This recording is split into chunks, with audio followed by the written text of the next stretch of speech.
Merci beaucoup. Donc, je vais vous parler du Béarn d'avenir, du Béarn du XXIe siècle. Et ce Béarn, je pense qu'il devra être d'Orient, d'Occident et d'Occitanie. Et donc, je vais faire mon exposé en deux parties. Une première partie où je vais vous parler d'une partie historique de la naissance de l'Empire arabe jusqu'à la conquête d'Al-Andalouse, hein, donc de la péninsule ibérique, pour qu'on comprenne bien comment s'est passée cette grande aventure entre l'Orient et l'Occident. Donc voilà, donc c'est une histoire qui s'est construite, et donc pour bâtir notre avenir, on a, je pense, quand même grand intérêt à connaître un petit peu notre passé. Alors j'aurai 5 parties: les grands mouvements de l'histoire, l'Empire arabe, Al-Andalus, Pyrénées, Béarn et Aragon, et la fin sur ce qui pourrait être notre avenir. Alors, la grande aventure avec l'Orient, elle est faite de flux et de reflux depuis le 8e siècle. Hein. Ça a d'abord été le flux de l'Empire arabe et d'Al-Andalouse. Après, on a eu les croisades et la Reconquista. Et puis, de nouveau, un flux dans l'autre sens avec la colonisation. Et aujourd'hui, on est devant une immigration économique au XXe siècle. Alors, l'Empire arabe, on en parle beaucoup, mais finalement, personne ne sait quand est né cet empire et qu'est-ce qu'il a été. Alors voilà, je vais essayer de vous expliquer un petit peu ce qu'est cet empire arabe. Alors, l'Empire arabe, son fondateur, c'est Mahomet. Et Mahomet, c'est un personnage historique à multiples facettes, puisqu'il est sultan, hein, chef politique, hein, et son œuvre politique, on peut la parler autour de la constitution de Médine. C'est un chef militaire, c'est lui qui va faire les premières conquêtes autour de Médine et de la Mecque. C'est un juge, hein, la fonction de juge dans tous les pouvoirs du monde a souvent été au Moyen-Âge assurée par les souverains. Et puis, bien sûr, c'est un chef religieux, c'est le fondateur de l'islam. Alors, cette histoire débute en 623. C'est l'hégire aussi dans la religion, dans l'islam, et c'est la constitution de Médine. Et derrière, on va avoir la prise de la Mecque.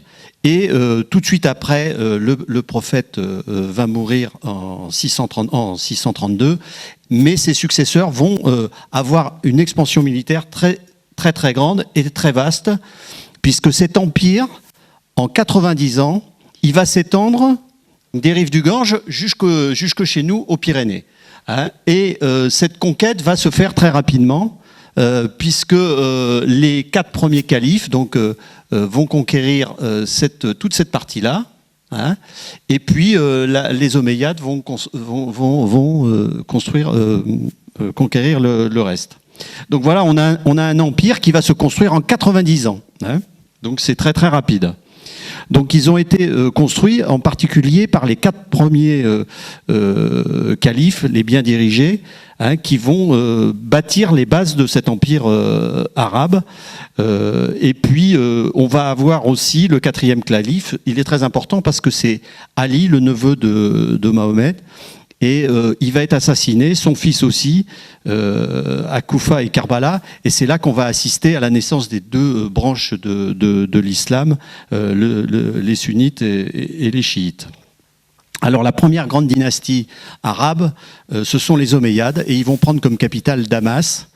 Et c'est eux qui vont donner la dimension géographique qu'on a vue tout à l'heure de l'Empire arabe, donc qui va aller du Gange jusqu'aux Pyrénées.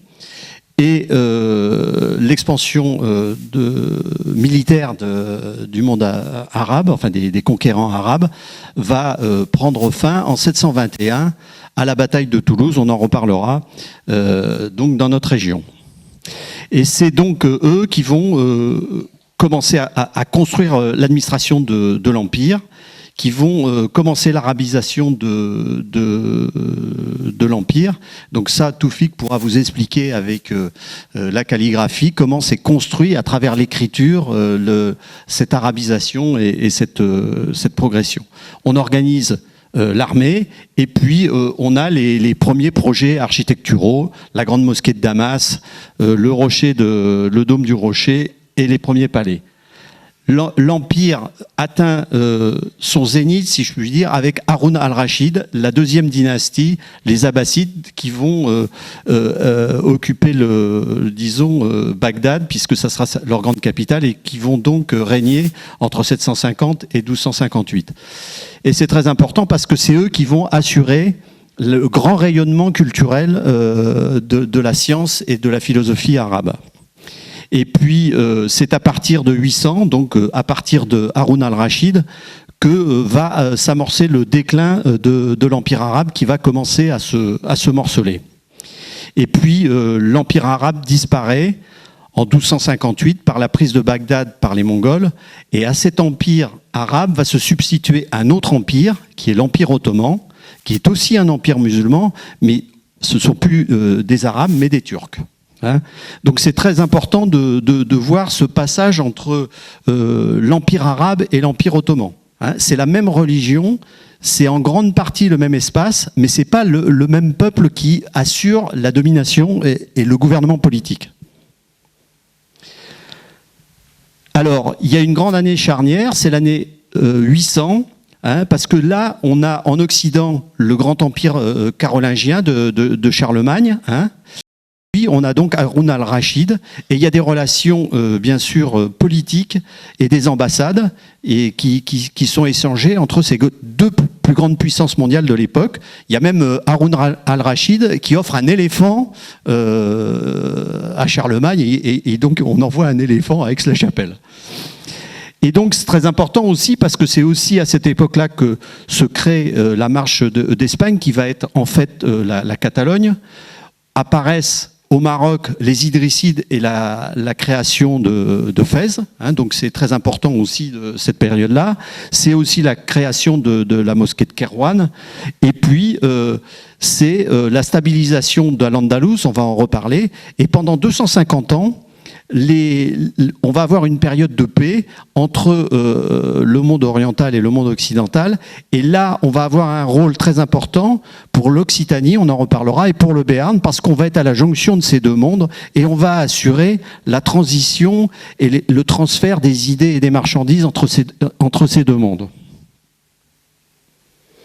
Alors voilà l'empire, les empires en 800, donc à l'apogée. À l'apogée donc de l'Empire abbasside. Donc on voit que l'Empire abbasside commence à se morceler par ses extrémités, puisque bon, c'est tellement grand que finalement le pouvoir politique n'arrive plus à assurer la centralisation. Donc on voit apparaître Al-Andalouse est tenu par les Omeyyades, les Idrissides, et puis petit à petit le reste de l'empire byzantin, et puis l'empire franc. Voilà. Donc, ce qui nous intéresse aussi, c'est Al-Andalouse, parce que ça va être nos voisins pendant 9 siècles. Donc la conquête d'Al-Andalouse, l'Andalouse des Omeyyades, et puis Gérard va prendre le relais.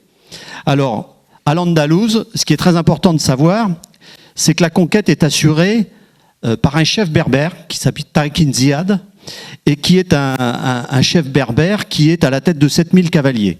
Ce sont des berbères, et ça c'est très important, parce que les Arabes sont marginaux dans cette conquête. Et ce sont des berbères fraîchement convertis à l'islam.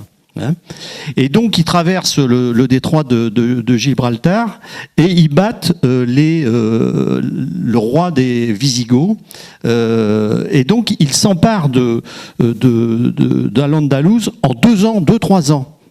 Donc il faut bien voir que c'est pas du tout une conquête par des hordes de cavaliers, pas du tout. Ils sont très peu nombreux.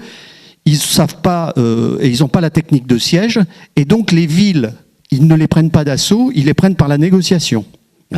Donc c'est très important de voir que c'est pas une conquête militaire, mais c'est une conquête pacifique. Il y aura des accrochages, et en fait il n'y a qu'une seule vraie bataille dans la conquête d'Al-Andalouse. Et l'élan se poursuit Et ce qui est très important, c'est que donc là, l'extension arabe s'arrête, et c'est en 721, et ça, bon, on en reparlera après, pas du tout à la bataille de Poitiers, mais à la bataille de Toulouse, où les armées arabes, qui sont encore des armées de conquête, qui sont encore des armées d'élan, sont arrêtées par le duc Eudes d'Aquitaine. Et l'histoire, mais ça je pense que Charafine en parlera mieux que moi, l'histoire gomme cela parce que c'est le duc d'Aquitaine qui remporte cette bataille, et c'est une très grande bataille qui a eu un grand retentissement à la fois en Occident et en Orient.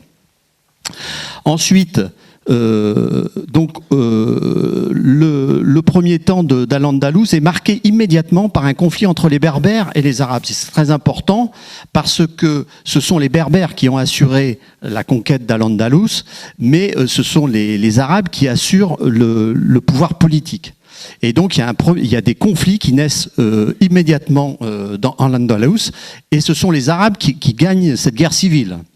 Et c'est très important aussi parce que à cette période, des groupes de Berbères vont refluer vers le nord et s'installer et faire souche dans les Pyrénées.